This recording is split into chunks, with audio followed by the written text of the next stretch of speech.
Welcome to Snatch Talk. It was an incredible night on Sunday at the new rusty Showbar in Newcastle upon Tyne for week 2 of Drag Idol 2024.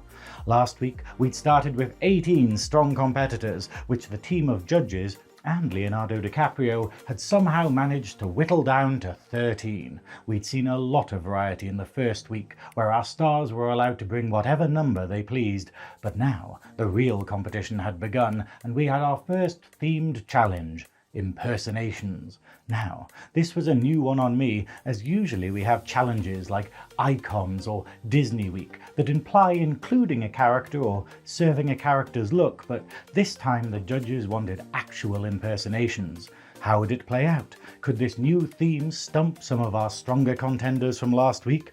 You'll just have to watch on to find out. The night started with another pre-show, this time hosted by Drag Idol 2023 winner Dildo, including various very funny performances in their campy vintage diva style. We really need to see more of Dildo.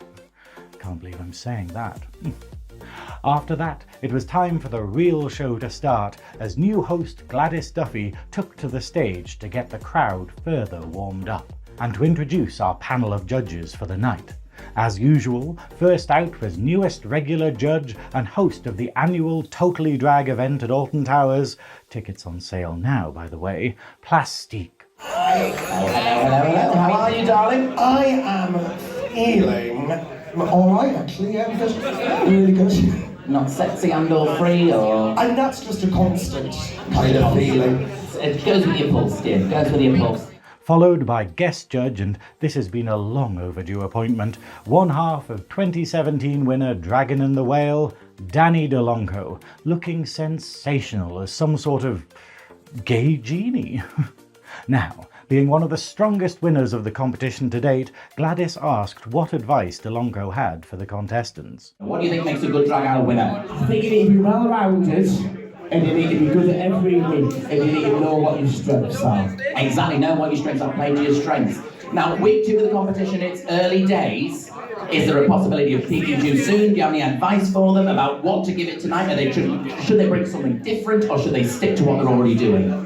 Week 2's interesting because week 1, you've got months to practice for. Week 2, you don't know what it's going to be. So I'm interested to see if people can keep up from what they've done last week and if they've listened to the criticisms and improved on the things they were good at last week. Very wise words from a mogul of Drag Idol, I think you'll agree. As Delonco took their seat, or at least attempted to, it was time to introduce the Parmo Queen herself, Penny T. Do you think we made any mistakes? Do you think there was anyone that should have got through, or do you think the right 12, 13 contestants are still in the competition? I think no mistakes were made. I really don't. The queens that we ended up sending home need to take a look at themselves and listen to what we all said. Take it on board, and as I was walking down the road, one of them actually came over to me and went, "I'll be back next year and I will give you the middle finger like I fucking said." And I was like, I love that. I love that. That's the fire we need to see, whether you've gone home or you're still in the competition. Put some fucking fire in. Make us want to see you every week, because if not, ta-ra! And of course, the legend, the star, the moon and the sky herself, the Northeast's own Miss Rory. Oh, fucking hell.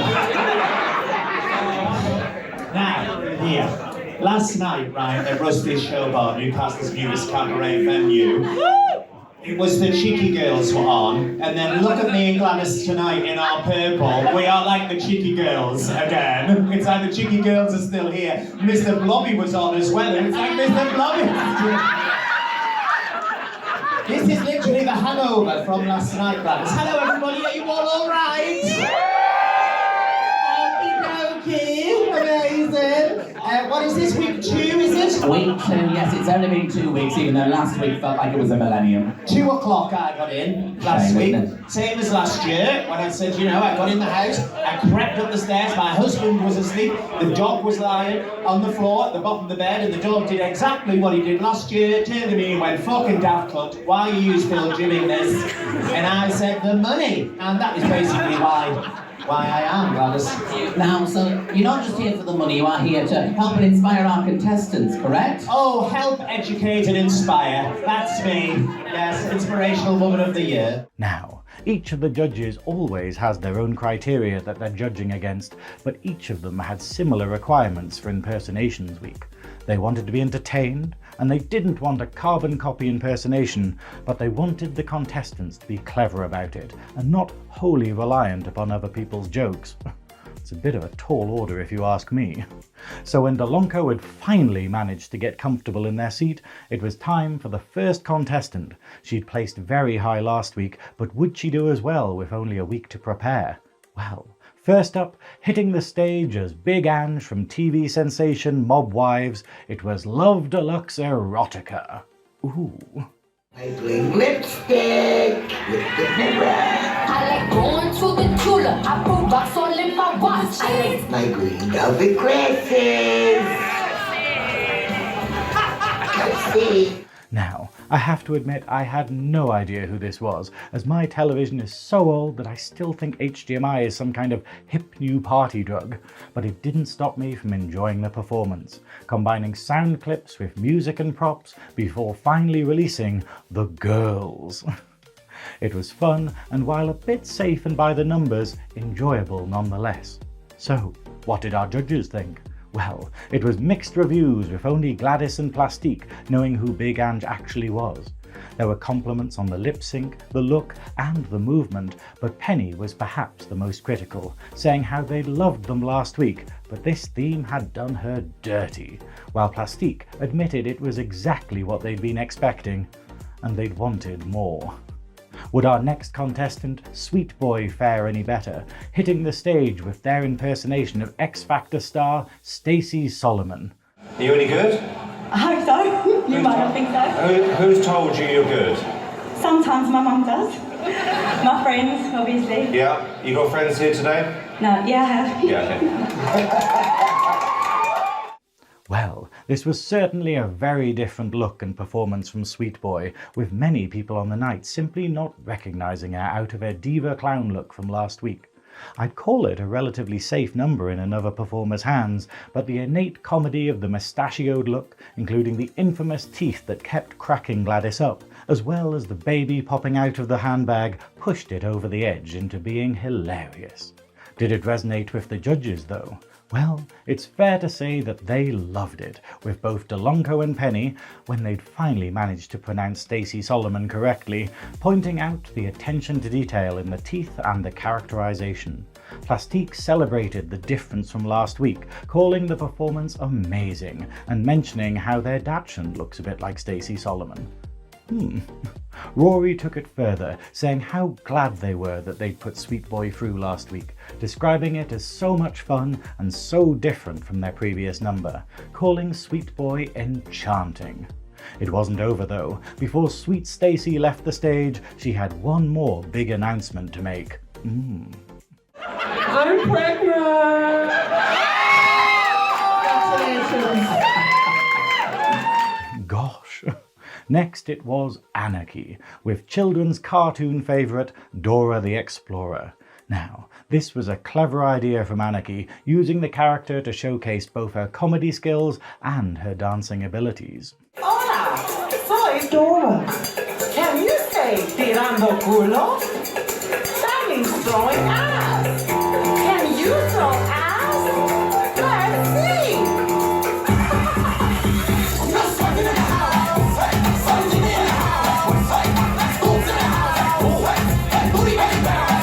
In all honesty, it was very clever, bringing in recurring themes and sections of the show, such as Spanish language tutorials, the backpack song, and Swiper the thieving fox, and naturally corrupting them all for an adult audience, even making a Poppers joke at Penny's expense. Come on everyone, let's say it together. Penny knows swiping. Penny knows swiping. Penny knows swiping. I couldn't give a fuck, I want a McDonald's. I'll be blunt though, I enjoyed it, but it was sloppy. The ideas were there, the jokes were there, but I felt the outfit was too literal and sections were jarring. Would the judges be kinder though?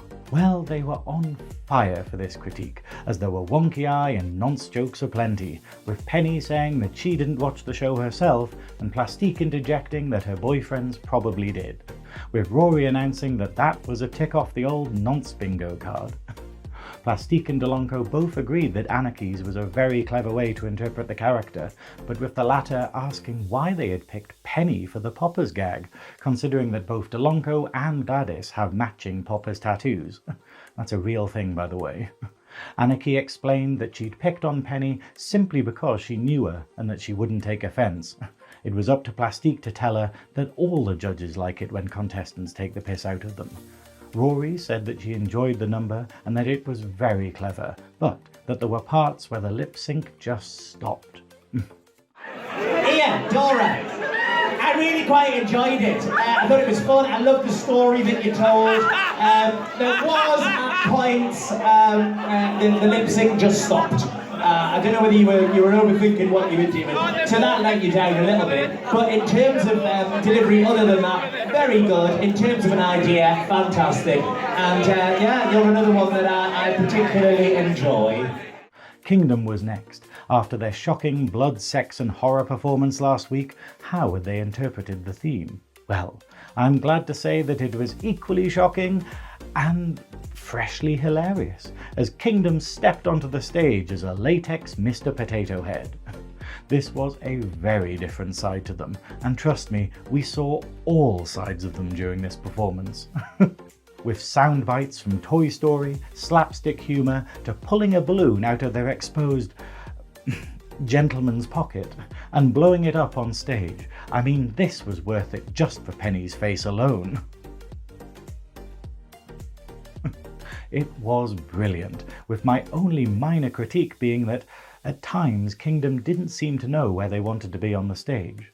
The judges only had praise for this number. Penny gushed over how twisted it was, Plastique described it as fantastic, Delonco praised their use of the stage and even asked whether they were single, and sad news fellas, Kingdom's not a solo potato. I'm a potato. Rory described it as fucking mad, but clever mad, kindly mentioning my interview with Kingdom from last week's SnatchTalk and just how fascinating they are as a performer. The best part, however, was finding out that Kingdom's parents were in the audience and had not only witnessed the whole thing, but had videotaped it for posterity. Spicy. Oh, this is Mom down here! Look at Mom down here filming and everything! Look at Mom! Yes, Mom! You birthed that ass.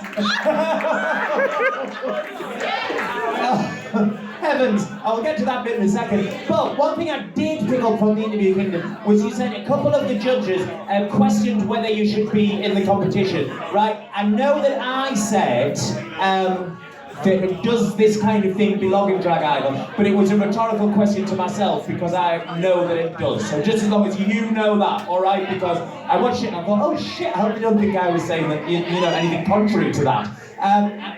What? No!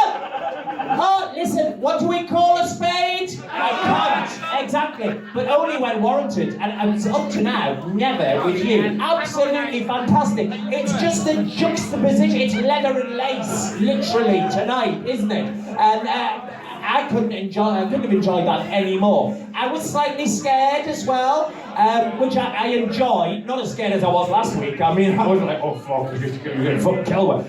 But yeah, it had everything. It had the lightness of touch, and at the same time, an absolute smackdown. Wonderful. See you next week, lover. Last week's winner, Bipty P, had to somehow follow that, and I'm glad to say that they didn't disappoint.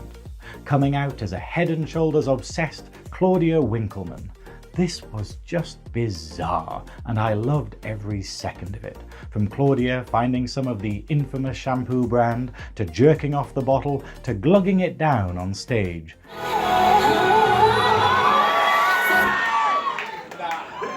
I tell you what though, folks, that's bloody nice. That is really... That is bloody lovely.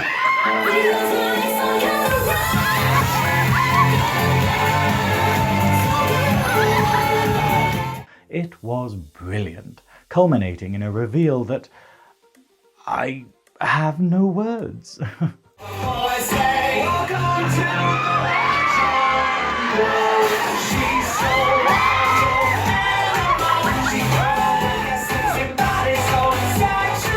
Well, what did the judges think? I believe Gladys put it best, saying that she could have watched that for hours, with Rory pointing out that Bipty didn't waste a second on that stage, going on to mention how winning week 1 was often a poisoned chalice for contestants. Plastique described it as deranged and absolutely crazy, saying she just knocked Kingdom off their top spot and that they were so glad that they put Bipty through last week. Penny mentioned that there was a lot more that could be done with that character, alluding to Bipty bringing the number back should they get to the final at Boulevard. One that I was looking forward to was next. After their dance party number last week, I was keen to see what more Blane Runway could show us. What we got was something very different, looking fantastic as problematic TikTok star Chelsea Liard, using clips and songs sung by Chelsea to reinforce the characterization, and a t-shirt reveal showing another infamous rival TikToker. There was only one problem for me, and that was that I had absolutely no fucking idea who Chelsea Liard was, probably because my birth certificate is engraved on a stone tablet, and my grandfather's greatest achievements were both the discovery of fire and killing a fellow Neanderthal with a rock. Maybe it was the frantic nature of the performance, or the bad quality audio and impenetrable accent of the character, but I just couldn't make out anything that was going on.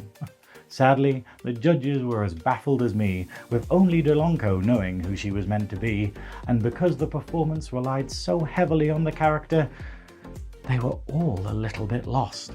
Widescreen plasma! Eyelashes look like you're flying to fucking China! Who ate all the pies? Who ate all the pies? You fat bastard! You fat bastard! You ate all the pies! This is the lesson I learned from my year in Drag Idol. Play to what the judges will know. Luckily, the audience did get the performance, and the reaction was very positive from the crowd. Lya Belle was up next, but before we got to see what they'd bring to follow last week's postal box number, I caught up with them backstage to find out a little bit more about our Australian queen. You'll also notice a little cameo in this from the backstage elf himself, Chris Howe. Yes, I'm here with the sensational Lya Belle. Oh, sorry. Oh, a nip slip so soon. I would never. Oh, how are you doing? I am excited / terrified. So we're week 2 right now, and I haven't been on stage yet, but I am feeling, because there's a lot of strong competitors from last week that got through, and they've all, because it's impersonation week, and there are a lot of strong looks. Yeah. So I'm quietly, even though I'm confident in my abilities, shitting myself because there are some looks. So cross my fingers, cross my legs, and hopefully I'll get some sex at the end of the night. Yeah. I mean, I think it's part of the challenge of the competition. It's not just how good you are as a performer, it's how you can turn it out week after week. Yep. And the mind games of going, oh, it's a competition, and oh, the people are like, I think they're better than me and stuff like that. That's the challenge. I think in competitions, and I'm not a big fan of competitions in general, what I think is you're running your own race. You're doing your own thing. So as long as you're bettering yourself every single week, then that's a win. Yeah. And if you leave week 1, week 2, week 3, as long as you're happy with the things that you've done, that's a win for me. And that's what I'm trying to tell myself in general. No, I think it's true. It's, we have a lot of people that enter Drag Idol and go home week 1 and then they're like, oh, well, it just wasn't a competition for me. Because it is. It's a lot of the time they'll do something really crazy or something. And you're like going, maybe there are other places for that. But Well, I mean, you say that. I lived in London for a good 10 years before I moved up north. And there are some drag competitions that are very geared towards live vocals, like singing. And some that are geared towards sort of pageant or alternative drag. And you think, okay, there is validity to all forms of drag, but then what's really interesting about this year's Drag Idol here in Newcastle is that we've got a real mixed bag of different drag performers, and there's no one person that you can't go, all Bella and Lya Belle look the same, because we do completely different forms of drag. Like Kingdom, for example, the horror thing that they are, you're just like, oh my goodness, it's a bit of a shock to the system, because people go, oh, should they be here? Yes, 100% they should. Exactly. That's I think Penny said it very well last week. Exactly. But so I want to ask you, because obviously we made a joke of it like last week. Yep. Why did you come over from Australia? How did that come about? Yeah, okay. So in 2014, I moved over to London to make a big splash in the UK scene, and it was drip. Wasn't as successful as I thought it'd be. Life got in the way in London. Life just gets busy. I was actively gigging and doing a lot of stuff. The pandemic hit, and I lost a lot of my work because I was a freelance artist, and I'm foreign, so I couldn't really get furlough. So all of my savings went straight down the gurgler, and so I ended up was like, oh, I'm tired of flat sharing with 7 people and a goat. I'm going to move up north. I can live in Middlesbrough because it's cheap, and I can have a 3-bedroom flat for the same price I was paying. Well, I mean, for the price of a London rent, you can buy Sunderland. So exactly. So I was like, to the north. So why did I move to the UK? I don't know. I think an adventure was the undercurrent, and also someone said that I couldn't do it, and I'm a very stubborn person by nature, and so when she was like, I don't think you can do it, and I was like, I'm going to prove you wrong, and now I'm too lazy to leave. So she is right, but for the reverse, I guess. So. And who, out of the performances last week, who was your favourite? Or who do you think we should keep an eye on? Oh, that is a strong one. I think Lois, Common Denominator, I think she did really well. Bipty P did really oh, she won. So, she did really well. It's pretty well. So, well done, good job there. I really love alt drag or horror drag. So Kingdom for me was a vibe. I think... my big thing is, as long as you commit 100% to what you're doing, I can appreciate that. So there was a few people that were slow on the uptick, but Delta Quadrant again, Camp, I've got Anarchy, Camp, Bella B Campbell, Camp. Everyone who got through, and even some of the ones like Sin, I thought was Camp as well. She got eliminated. So. As long as you're doing it, do the thing and commit. That's my thing. Exactly. No, thank you so much for speaking to me, Lya Belle. Thank you. Good luck tonight. But how did she do in the competition? Well, I'm just going to say it up front. This number was batshit crazy. Coming out as apparently Carol Vorderman, Lya took us through a game of countdown like you've never seen it before. It was a mess, with the letters refusing to stick to the board, the jokes being utterly chaotic, with Lya spelling out the word herpes and insinuating that one of the judges had it, before closing on a fire dance and a fire bucket full of confetti being emptied over her head. It was rabid chaos, but you know what? I actually kind of enjoyed it. I was giggling like a child throughout, and I was not quite sure what to expect next, which I think might be Lya's whole vibe. It's the sort of performance that I'd love to see while drunk at a bar, however, not as polished and well considered as is expected of contestants in Drag Idol. How was that performance received by the judges though? Well, sadly the judges were mostly negative in their critiques. Delonco had no idea who they were supposed to be from the look, saying that there were so many Australian icons she could have done that Carol Vorderman seemed a strange choice. Penny asked her to explain parts of the performance, saying that it wasn't bad but wasn't anything close to what she'd done the previous week. Rory lamented that there was so much more she could have done with the character and that it felt like the first part was simply a vehicle to get to a number that she'd done before. Plastique was probably the kindest though, saying that it needed a sit down and a reimagining, and that she liked her and the concept, but it was executed poorly. One thing I'd like to point out though is that Lya's assistants throughout the number were none other than former contestant Keely Sinlove and former finalist Arya Quinn as an incredible Tina Belcher from Bob's Burgers. What's that, Arya? You want me to kill again? You can tell a lot about a performer from the quality of the queens willing to assist them, and this was high praise for Lya. Although in this case, I sometimes found myself watching Aya's hilarious deadpan expression more than Lya herself. Next up, it was our PCSD, which apparently stands for Pussy Cunt Slay Diva. Bella B Campbell. I got to catch up with her before the show to get to know her a little better. Yes, I'm here with the fabulous Bella B Campbell. How are you doing, my dear? I am feeling very excited about tonight, very motivated, ready to go. Excellent, yeah. How did you feel you did last week? How's the reaction been? Honestly, from last week, the only critiques I actually remembered was Penny saying, can you give comedy? Yeah. And I really held on to that until I watched last week back on YouTube, and honestly, the judges were living for me. Yeah. They were really enjoyed the performance. I think it can get a bit if you have loads of people being divas in a competition, it gets tired, but you're the only one, and you're better than 90% of the other people that could probably do it. I didn't want to say that, but yeah. But so have you risen to the challenge this week with definitely. Okay, definitely. with something? They are getting they are getting a lot of comedy. I don't normally look like this for everyone watching. Please look at my social media, you will see I don't look like this normally. But yeah, I think I'm really going to thrive on the shock factor because you said last week, I was very me, dancing, injected a little bit of humour in there. But this week is going to be the complete opposite. You can see.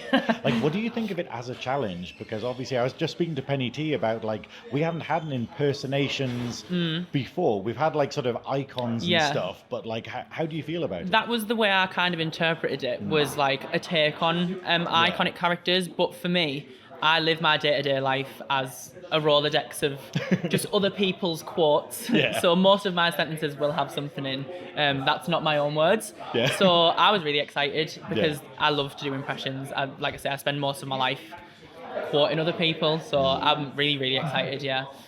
Now, I got to know you as a finalist for Mixed Drag. Yes. Mixed Drag Great Britain 2023. Yeah, God, it's a mouthful, isn't it? I always get it wrong. I keep saying England or Britain or GB. UK or whatever. But how has it been since you took part in that competition? Honestly, I feel like my drag career from then, kind of just from summer last year in general, but specifically from the competition onwards, I have been so busy. Travel. Oh. Are you okay? We've had a spillage. But yeah, I've been travelling literally up and down the country. I've done loads of big events. I performed at Jade Thorwald's birthday party in December. It's just been a massive whirlwind. Yeah. It's been crazy, but I'm loving every minute of it. So. And who are you most excited to see in the competition? Because who did you know was going to be in the competition? Obviously, there's a few of my Middlesbrough sisters here, so obviously I knew those were doing it. I knew a couple of the Newcastle girls that were doing it, but based on last week, I'm really excited to see what Bipty does this week. Yeah. I'm really excited to see what Lois does this week, and I'm really excited to see what Reese does this week as well. Yeah. No. They were obviously including myself, they were for me the top 4 of last week, including me. So not to toot my own horn, but. But to be fair, be proud of what you do. Absolutely, I think there's far too many of us, myself included, who never give myself credit for things I can do. But no, I'm very excited to see what you pull out this week. So I can't wait. I hope you're entertained. I'm sure I will be. But thank you for speaking to me, Thank Bella you B. very Campbell. much for having me. Next up, it was Bella B. Campbell, following their spectacular diva number from last week with a comedy turn as the recently released Gypsy Rose Blanchard. Now, where do I even start with this? Wheeling onto the stage in a wheelchair borrowed from local legend Harley Hot Wheels and immediately spitting out a mouthful of teeth, Bella was sensational, switching up their usual fierce makeup style for a subdued facial palette, which infuriatingly didn't pick up so well in the bright lighting. Taking us through Gypsy's childhood dealing with Munchausen's by proxy syndrome and not getting a word in edgeways. It wasn't long until Gypsy snapped. Here's Gypsy!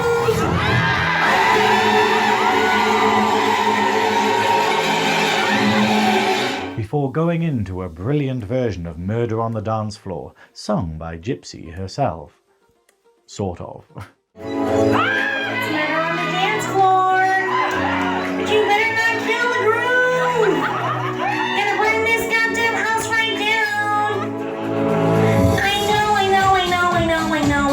know about your kind. This was honestly exactly what we needed from Bella. Proof that she's so much more than a pretty dance diva and that she's not afraid to shock or weaponize some poor taste. Well, what did the judges think of that? Gladys praised the commitment to the character, describing it as absolutely batshit, and Penny, while she didn't know who Gypsy Rose was, had to eat a bit of humble pie. It was so enjoyable, and you have kind of given me the middle finger as well this week, Bella, because I said, what else can you bring apart from what you did last week? And you've just proven that you're not a one-trick pony. Well done, babe. Well done. Thank you very much, Penny T. There. Things got even better though when Bella was asked to explain their story, and did so in character. Basically, what happened was, I have Munchausen syndrome by proxy. So my mom used to give me drugs to make me think I was like poorly, and then I got someone to kill her.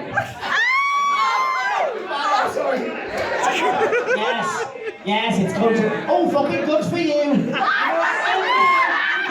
for you, girl! You keep it up, right?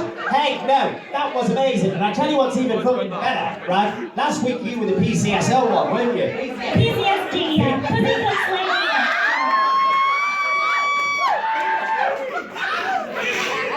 That's a police person, isn't it? Here's one for you, lad. The police are here, shut the...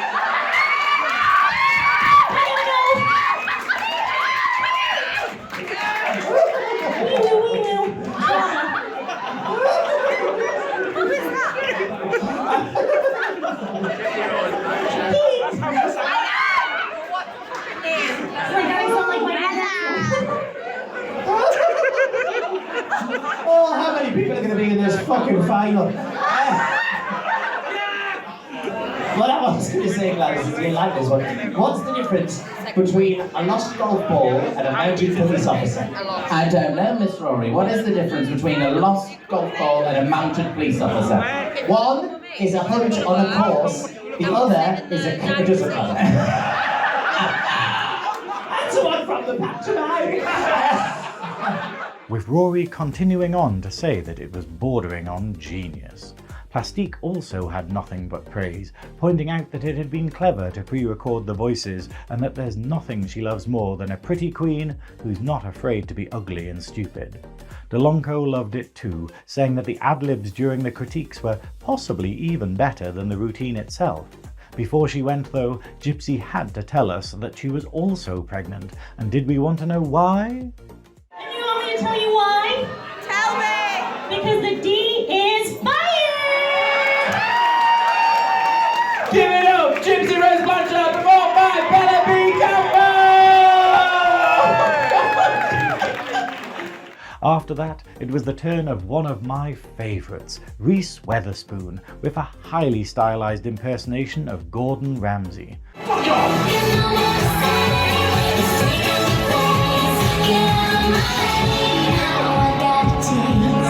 It's raw! It's fucking raw! I'll be the first to say that it wasn't their best number, essentially starting with a lip sync to Kylie's Get Out of My Way, with occasional expletives from the man himself, before picking up with some welcome Reeseisms. Reeseisms, yes, them. So I sit quietly.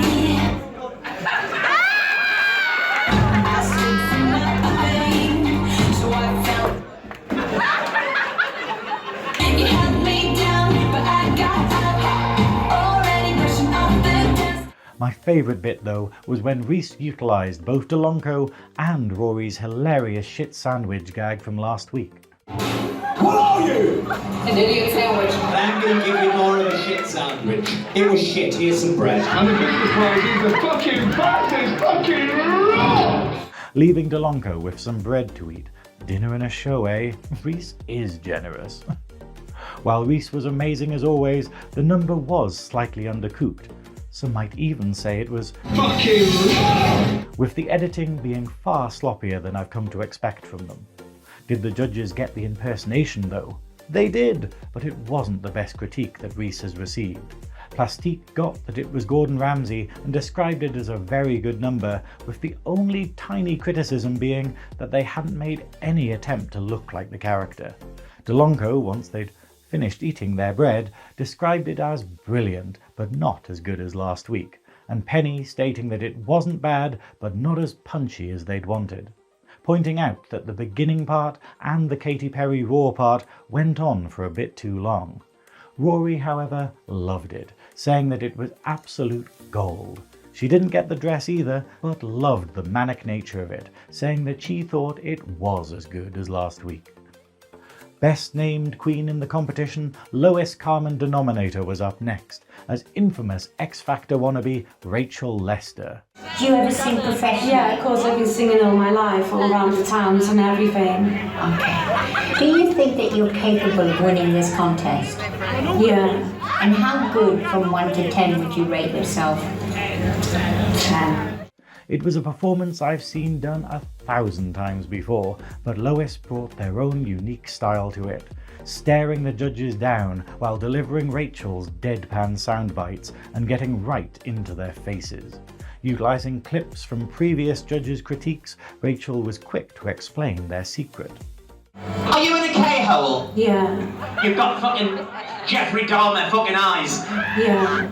Are you fucking on drugs? Although possibly uncharacteristically struggling to open the bag.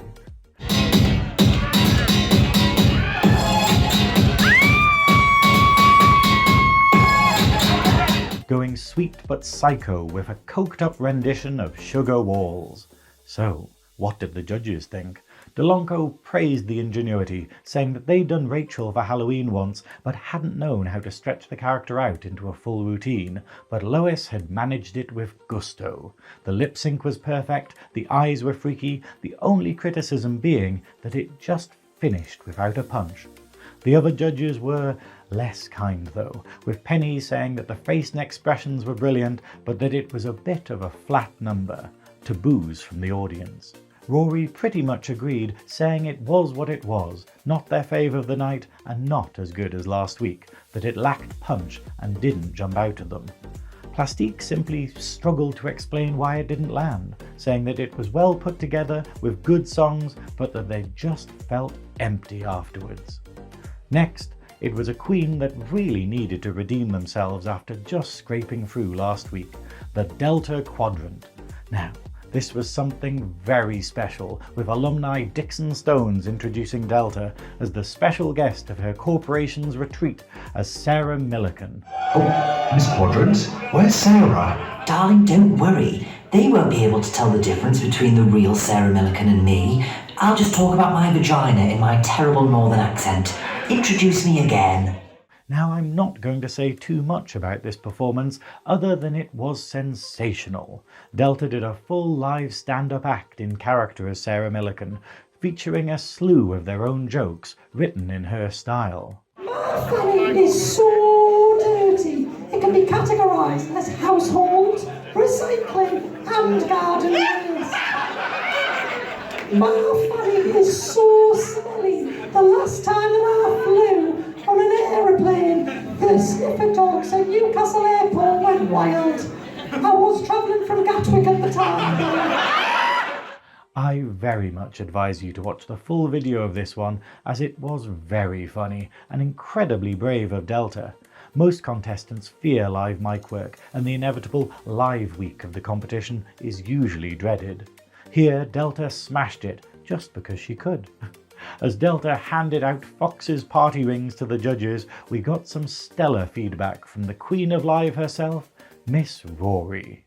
That was incredibly funny. It was also incredibly good. No thank you, I've given up biscuits and sweets for Lent. If you've got some air fryer broccoli in there, I'm your man, woman, person. I'll cancel myself.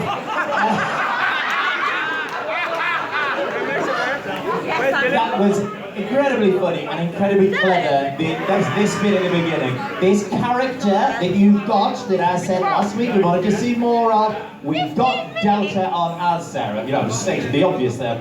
Forgive me for that. So, were they Sarah's gags, or were they your own gags? They're all my own. They're all my own.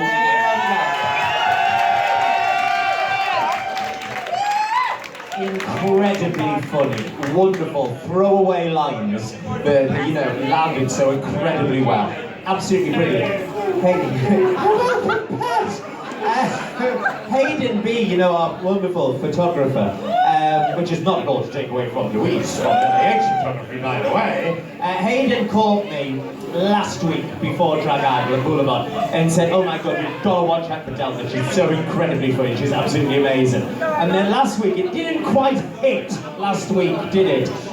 But when we were talking about who was going through, who wasn't going through, I sort of said, we've got to put her through kind of on a recommendation because there's something there. Last week was scratching the surface, and this week, oh my God, you broke through. That was absolutely wonderful. The delivery, everything about it was just fantastic. The only thing, of course, that let it down was that screechy little microphone, wasn't it? But never mind, that's not your problem. That can be looked at, and absolutely 10 out of 10, well done, absolutely. Plastique was equally blown away, calling it the best impersonation of the night, pointing out that the audience were silent throughout, which is always a good sign. You can even see during the performance Plastique and Delonco debating whether they were actually Sarah Millican's jokes, which is high praise for any impersonation. Finally, Penny was glad to welcome Delta to the competition at last, saying that she absolutely loved it and loved the Delta CEO story bits at the start. As Delta left the stage, it was up to Gladys to point out what guts it takes to do a live mic section on week 2 of the competition. Our final contestant of the night, Thrifty Queen, was up next, looking absolutely stellar as my favourite Disney villain, Scar from The Lion King. Now, what can I say about this other than it was uninspired? I was singing along throughout, but essentially it was just a stand and sing to be prepared with some out-of-place sound bites thrown in haphazardly. I'm surrounded by idiots.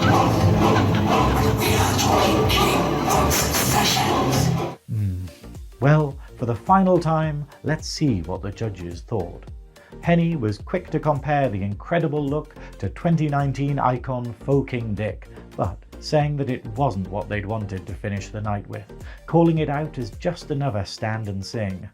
Rory was more sanguine, however, complimenting the look and saying how it would have been good for Disney Week and that the movement was great, but the lip sync got lost at times and there was no gumption behind it. Plastique disagreed though, saying that it wouldn't have flown on Disney Week and that they weren't angry, just disappointed. Especially after the critiques last week telling Thrifty not to just do one long song again, describing the number as a bad punctuation on a great night. Ouch. Finally, our guest judge Delonco had the last say of the night, mentioning how I had done a Scar number back in 2019 with a parody version of Be Prepared, and that this simply wasn't as good. Thanks, Dani. With that, it was time for the judges to deliberate, with Gladys announcing that scene icon Jasmine Dick had sadly dropped out of the competition and wouldn't be performing. Because of this, only one contestant would be going home. But who would it be?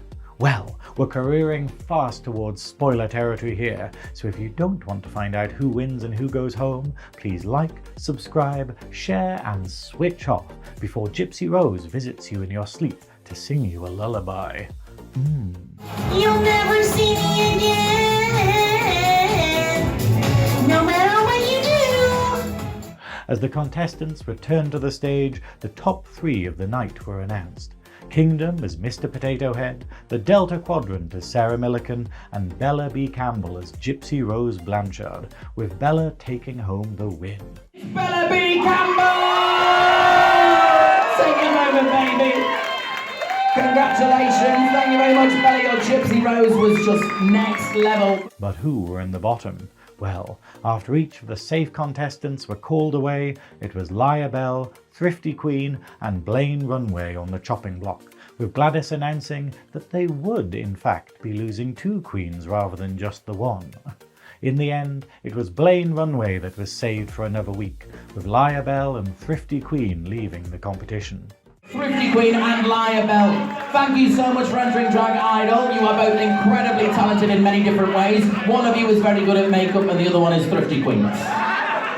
Thank you so much. Have you enjoyed yourselves in the competition? Been fabulous. Thank you very much for coming. And Lya, have you enjoyed yourself? I'm moist. We can see from your face. Thank you very much. Please give it up for the wonderful Lya Belle and Thrifty Queen!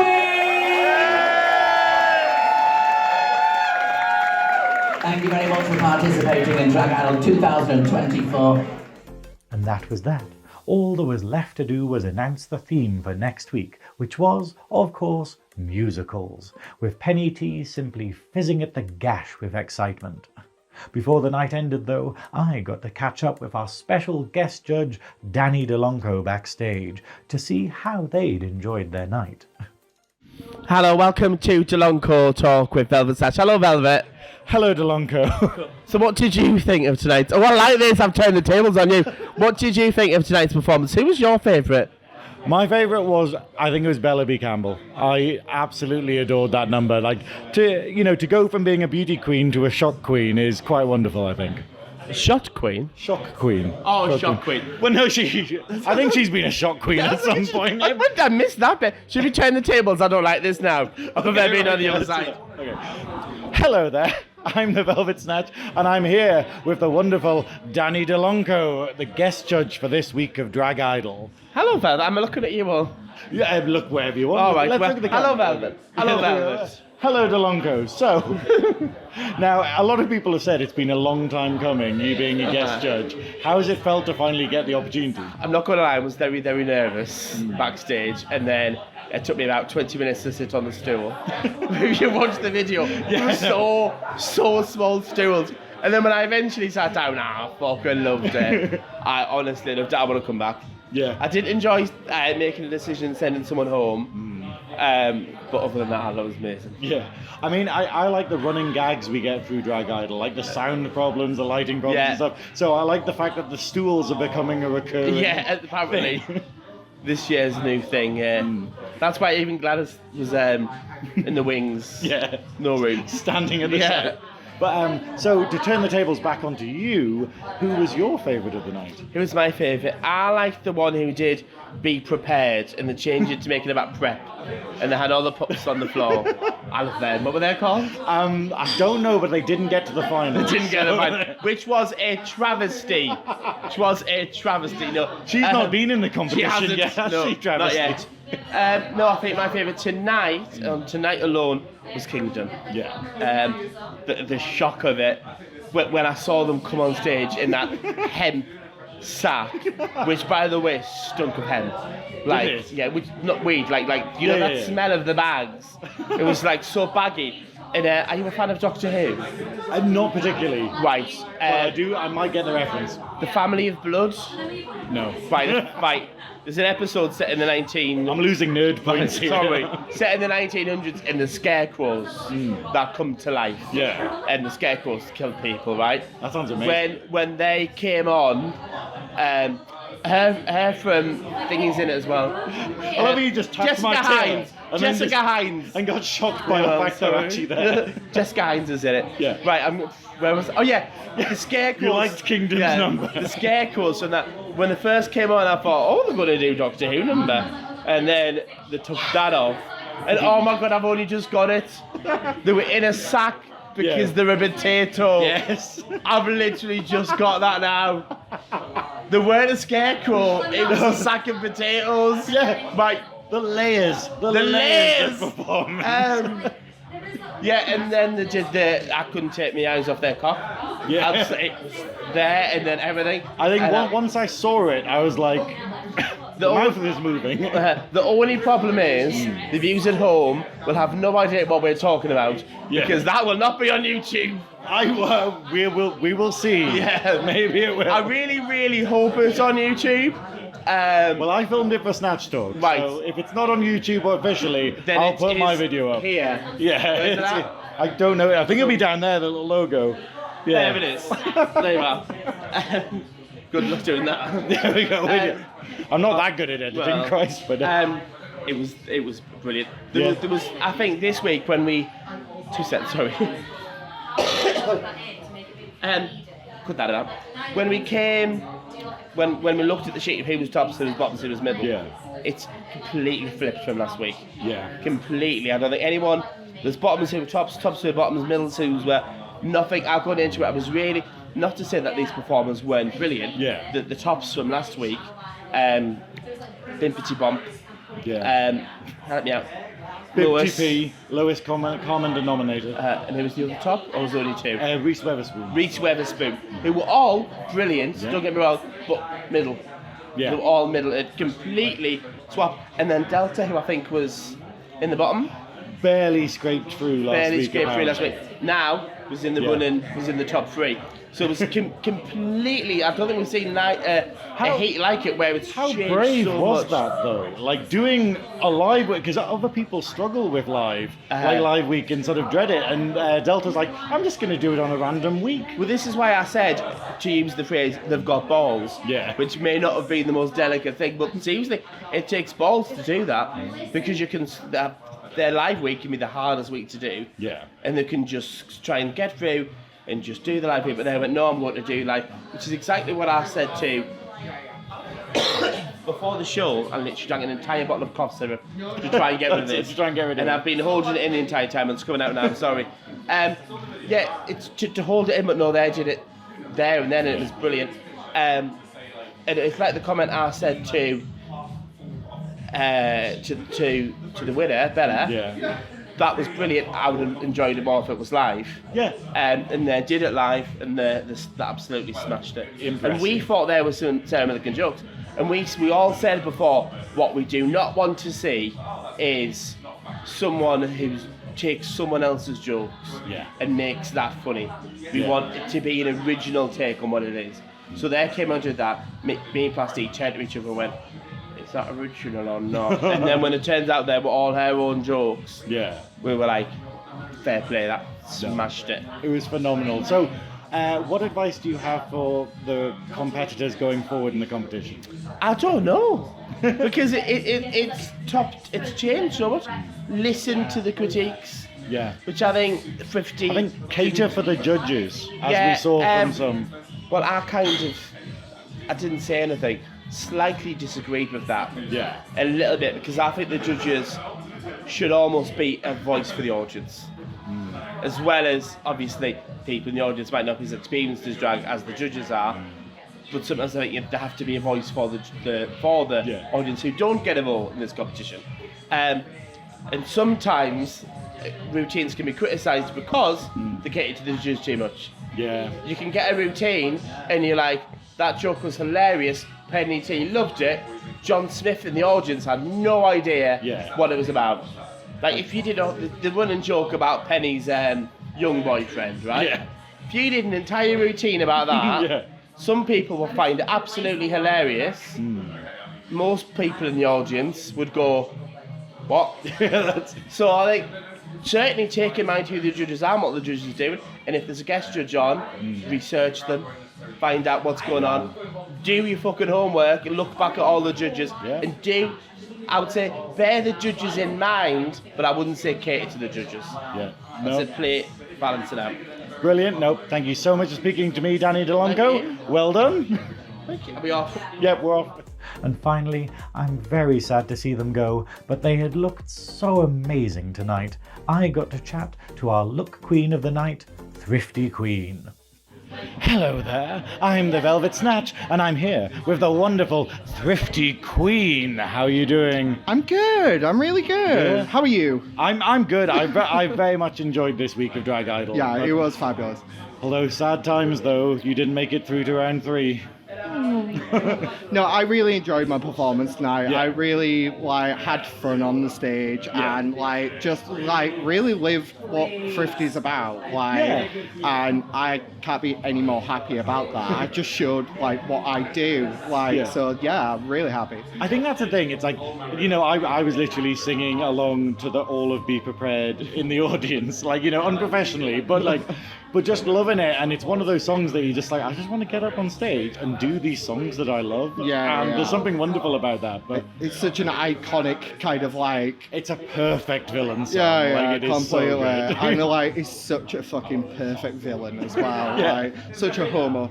Like, he's one of those like backfiring queer-coded characters where he's like, we're going to make him really camp and that makes him a villain. And then everyone's like, I like him more. I'll practice my curtsy and all that kind of stuff. Yeah, it's so camp. Love it. But no, really, really happy with what I did. Yeah. And like, it's not going to stop me. Like, you'll still see me around somewhere.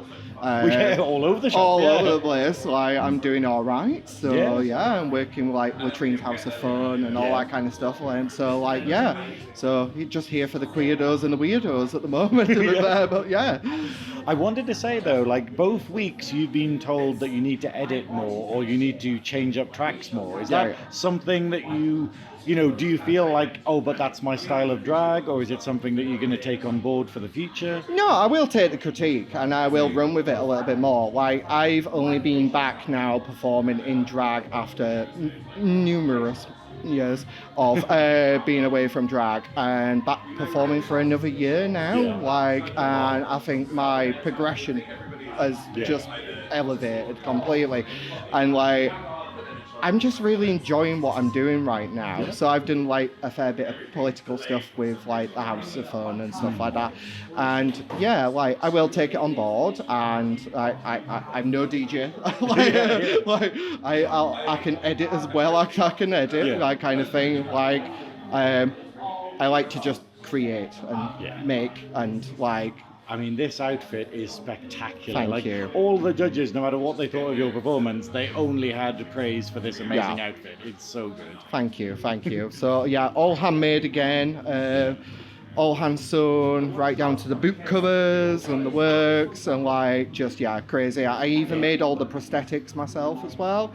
It is incredible considering when I did Scar in my year, that costume was lacking. That was literally a sheet that me and Teresa cut up on her floor to make a cape, and I was like, that'll do. That's an outfit. And then you have triple up this one now. Like, it's so phenomenal. Who knew I was going to be the look queen?